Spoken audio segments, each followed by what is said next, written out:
Bonjour à toutes et tous. Aujourd'hui, nous allons parler de programmation orientée objet en Java.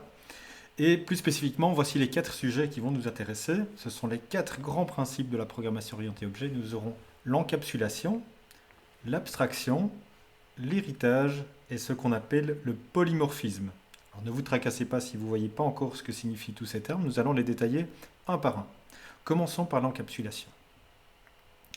L'encapsulation, c'est le fait que vous pouvez grouper dans un programme ensemble des variables et des fonctionnalités dans un groupe qu'on appelle une classe dans la programmation orientée objet.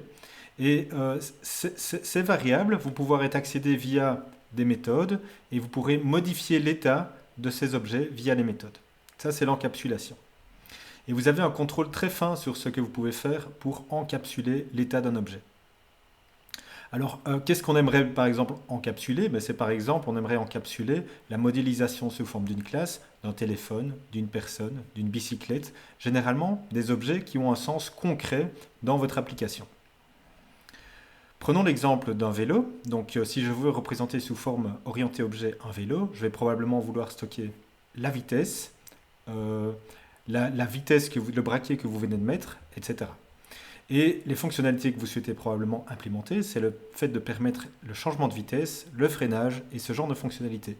Toutes ces fonctionnalités, on va pouvoir les grouper dans une même entité qu'on appelle la classe en programmation orientée objet.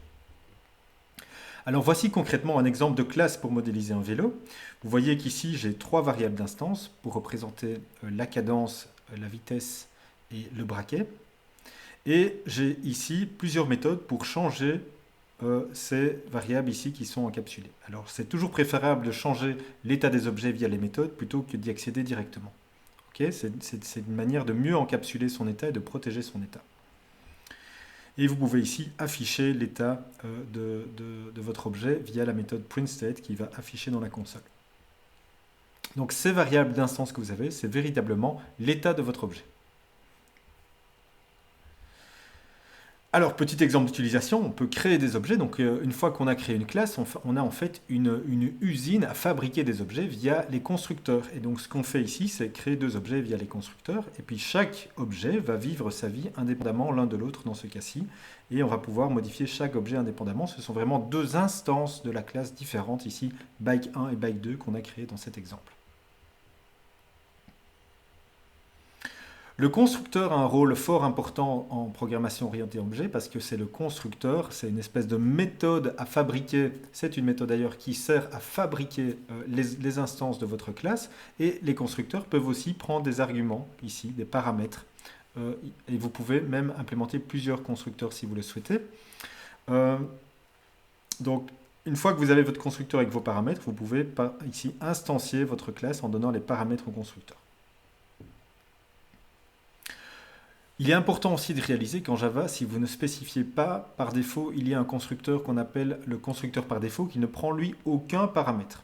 Okay? Alors vous avez bien sûr la liberté de faire autre chose à l'intérieur de ce constructeur si vous voulez le déclarer explicitement, mais ce n'est néanmoins pas obligatoire. Et donc vous avez le droit, comme il s'est fait ici, de créer une instance de cette classe en appelant le constructeur par défaut qui n'a pas été déclaré. Donc là, il est mis en gris pour dire que en fait, il n'existe pas, je ne l'ai pas déclaré. Si vous faites ça et que vous appelez le constructeur par défaut, la seule chose qui est faite, c'est l'initialisation ici des variables d'instance. Rien d'autre n'est fait. Okay? Alors que sinon, vous pouvez exécuter vraiment librement du code à l'intérieur d'un constructeur. C'est tout à fait autorisé. Et donc, par défaut, dans le constructeur par défaut, seules les variables d'instance, telles qu'elles sont déclarées, sont initialisées.